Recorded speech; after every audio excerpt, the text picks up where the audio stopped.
മാന്യ സുഹൃത്തുക്കൾക്ക് ഇലഞ്ഞൂർ ബ്ലോഗിൻ്റെ പുതിയൊരു വീഡിയോയിലേക്ക് ഹാർദവമായ സ്വാഗതം. പ്രിയ സുഹൃത്തുക്കളെ, അതിന് നമ്മൾ കാണുന്നത് ചാക്കിൽ നമ്മൾ 3 വ്യത്യസ്ത രീതികളിൽ ചീനി നട്ടിരുന്നു.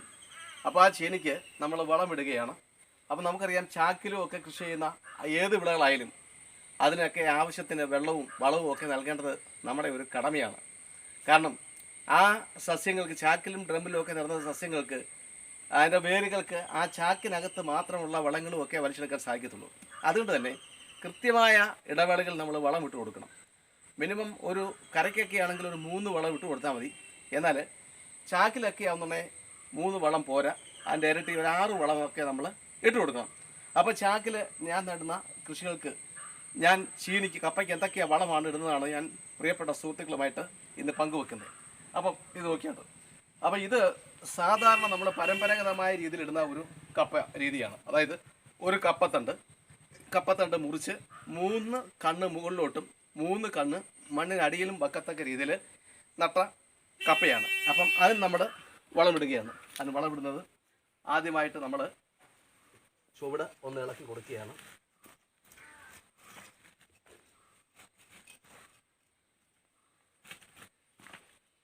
ഇത് ഈ കപ്പത്തണ്ടെന്ന് പറഞ്ഞാൽ നമ്മൾ 3 കണ്ണ് അല്ല, പകരം നമ്മൾ 6 കണ്ണ് വെച്ച് മുറിച്ചെടുത്ത് 3 കണ്ണിൻ്റെ അടുത്ത്, അടിയിലത്തെ 3 കണ്ണിടയിൽ ഒരു മോതിരവളയം ഇട്ടു. മോതിരവളയം ഇട്ടതിന് ശേഷം ആ 6 കണ്ണ് നമ്മൾ ചാക്കിനകത്തോട്ട് ഇറക്കി വെച്ചു. ആ ഇറക്കി വെച്ചതിന് ശേഷം നട്ട കപ്പയാണ്. അപ്പം അതിന് 2 തട്ടുകളായിട്ട് കിഴങ്ങുണ്ടാവും. അതുപോലെ തന്നെ 2 തരത്തിലുള്ള കമ്പ്, 4 കമ്പ് ഇപ്പോൾ കിളിച്ചിട്ടുണ്ട്. അപ്പം 4 തരത്തിലുള്ള കമ്പുകളുണ്ട്. അപ്പം ഈ തരത്തിലുള്ള കപ്പയുടെ ഒരു ഗുണം എന്ന് പറഞ്ഞാൽ 2 തട്ടുകളായിട്ട് നമുക്ക് കപ്പ കിട്ടും. അപ്പോൾ ഇതിന് ആ കപ്പയ്ക്ക് ഇടുന്നതിനേക്കാൾ കുറച്ചുകൂടി വളം നമ്മൾ ഇതിന് ഇട്ട് കൊടുക്കണം. ഇത്രയേ ഉള്ളൂ ചെയ്യേണ്ടത്. അതും ഇതുപോലെ നമുക്ക് ചുവടൊന്ന് ഇളക്കി കൊടുക്കാം.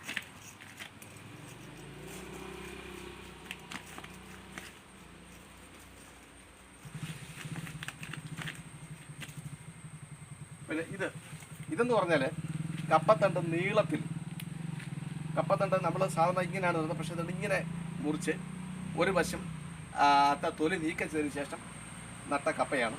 അപ്പം ഇതിനും നമ്മൾ വളമിടുകയാണ്.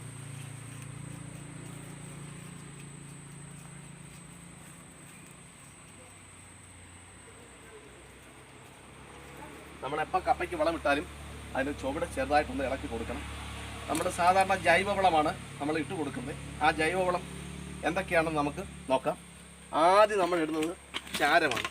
ഓക്കെ, ചാരം.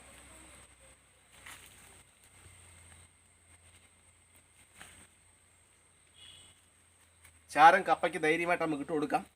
കിഴങ്ങിന് നല്ല സ്വാദ് കിട്ടാനും ഒപ്പം വലിയ തൂക്കമുള്ള കിഴങ്ങ് കിട്ടാനും നമുക്ക് ഉപകാരപ്പെടും.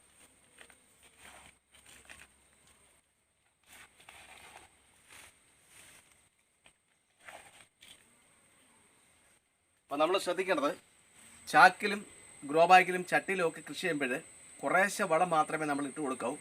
മണ്ണിലാണെങ്കിൽ തന്നെയും കുറേശ്ശെ വളമേ നമ്മൾ ഇട്ട് കൊടുക്കാവൂ. അതിൻ്റെ ആവശ്യമുള്ളൂ. വളം കൂടിപ്പോകുന്നത് ഗുണത്തേക്കാളേറെ ദോഷം നമുക്ക് ചെയ്യും എന്ന കാര്യം നമ്മൾ ശ്രദ്ധിക്കണം. പിന്നെ മൂന്നാമതായിട്ട്, അപ്പം നമ്മൾ ഇട്ട് കൊടുത്ത വളങ്ങൾ നമുക്കറിയാം. ആദ്യം നമ്മൾ ചാരം ഇട്ട് കൊടുത്തു. അത് കഴിഞ്ഞിട്ട് ഇട്ട് കൊടുക്കാൻ പോകുന്നത് എല്ലുപൊടിയാണ്. നോക്കിയാൽ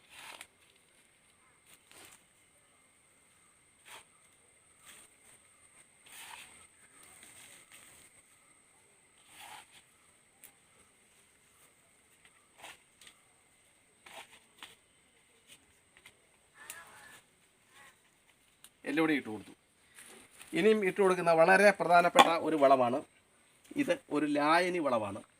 ഈ ലായനി വളം ഞാൻ തയ്യാറാക്കിയിരിക്കുന്നത് കടലപ്പിണ്ണാക്ക് കുതിർത്ത് ആ ഒരു 15 ദിവസം വെള്ളത്തിനകത്തിരുന്ന കടലപ്പിണ്ണാക്കിന് ലായനി കോരിയെടുത്ത ആ അടപ്പ്, ഇപ്പോൾ ഈ പാത്രം കൊണ്ടാണ് ഞാൻ അത് കോരിയെടുത്തത്.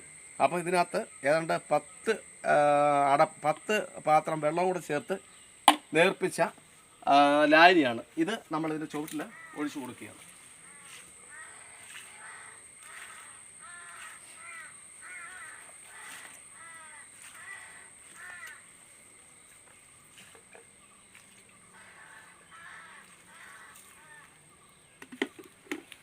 ഇത്രയാണ് നമ്മളിതിന് വളമായിട്ട് ചെയ്യുന്നത്.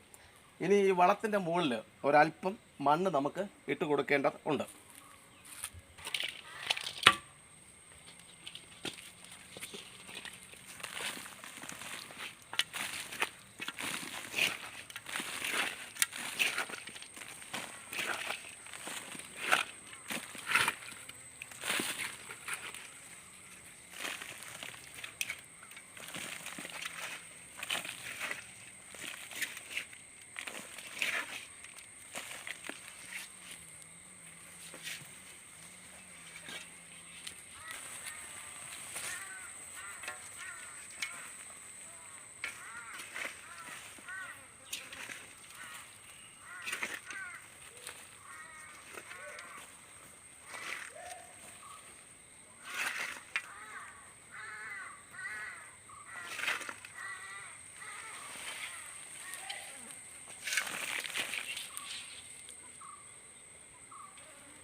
പ്രിയ സുഹൃത്തുക്കളെ, കൃഷി ഒരു ഉത്സവമാണ്. ഇപ്പോൾ തന്നെ ഞാൻ എൻ്റെ വീട്ടിലേക്ക് ആവശ്യമുള്ള പയർ, വെഴുക്കുവരട്ടി വെക്കാനുള്ള പയറും തോരൻ വെക്കാനുള്ള ചീരയും ഇപ്പോൾ വിളവെടുത്തു കഴിഞ്ഞു. അപ്പോൾ എൻ്റെ വീട്ടിലേക്ക് മാത്രമല്ല, തൊട്ടടുത്ത 1-2 വീട്ടിലൂടെ പൈസയ്ക്കോ അല്ലെങ്കിൽ സൗജന്യമായിട്ടോ കൊടുക്കാനുമുള്ള വിളവ് ഞാൻ എടുത്തു കഴിഞ്ഞു. അപ്പം നമ്മുടെ കുടുംബ ബഡ്ജറ്റ് താളം തെറ്റാതിരിക്കാനും നമ്മുടെ ആരോഗ്യപൂർണ്ണമായ ജീവിതം നടത്തി മുന്നോട്ട് കൊണ്ടുപോകാനും ഇത്തരത്തിലുള്ള ജൈവ കൃഷിയിലൂടെ ഉൽപ്പാദിപ്പിക്കുന്ന കാർഷിക ഉൽപ്പന്നങ്ങൾ കഴിക്കുന്നതിലൂടെ നമുക്ക് സാധിക്കുമെന്ന കാര്യത്തിൽ തർക്കമില്ല. കാരണം ആരോഗ്യം മെച്ചപ്പെടുത്തുന്നതിനുള്ള ഒട്ടനവധി കാര്യങ്ങൾ കൃഷിയിലൂടെ നമുക്ക് ലഭിക്കുന്നുണ്ട്. പലപ്പോഴായി ഞാൻ അത് പറഞ്ഞിട്ടുമുണ്ട്. അപ്പോൾ പ്രിയ സുഹൃത്തുക്കളെ, ഈ അടുത്ത സമയത്തായിട്ട് എനിക്ക് വളരെ സന്തോഷം തോന്നിയ ഒരു കമൻറ്റ് എൻ്റെ കമൻറ്റ് ബോക്സിൽ വരികയുണ്ടായി. അപ്പം എൻ്റെ ആ മാന്യ സുഹൃത്ത് പറഞ്ഞത്, ഈ യൂട്യൂബ് ചാനലിലൊക്കെ കണ്ട് അദ്ദേഹം കൃഷി ആരംഭിച്ചു.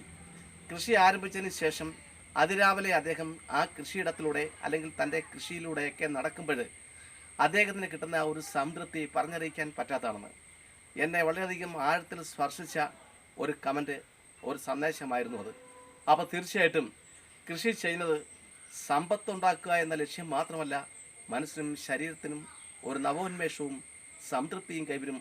അതിലൂടെ ആയുസ്സും ആരോഗ്യവും വർദ്ധിപ്പിക്കുവാൻ, രോഗപ്രതിരോധ ശേഷി നേടിയെടുക്കുവാൻ നമുക്ക് സാധിക്കുമെന്ന കാര്യത്തിൽ തർക്കമില്ല. കാരണം ഇപ്പം തന്നെ നോക്കിയിട്ട് ഞാൻ ഈ കുറച്ച് പണി ചെയ്തപ്പോൾ നല്ലവണ്ണം വിയർത്തു. ആ വിയർപ്പ് ശരീരത്തിൽ നിന്നും വിയർപ്പ് വെളിയിൽ പോകേണ്ടത് ശരീരത്തിൻ്റെ ആവശ്യമാണ്. അതുപോലെ തന്നെ മണ്ണുമായിട്ട് എനിക്ക് ബന്ധമുണ്ടായി, അതും വളരെയധികം ആവശ്യമാണ്.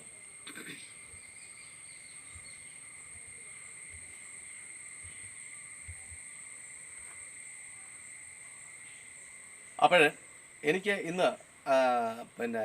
ഇന്നത്തെ ദിവസം വളരെ ഊഷ്മളമായ രീതിയിൽ മുന്നോട്ട് പോകാൻ കഴിയും. അപ്പോൾ ഇത്തരത്തിലുള്ള അറിവുകൾ ശേഖരിക്കാൻ, ഈ അറിവുകൾ സമാന ചിന്താഗതിയുള്ളവരിലേക്ക് എത്തിക്കാനൊക്കെ താല്പര്യം നമുക്കെല്ലാവർക്കും ഉണ്ട്.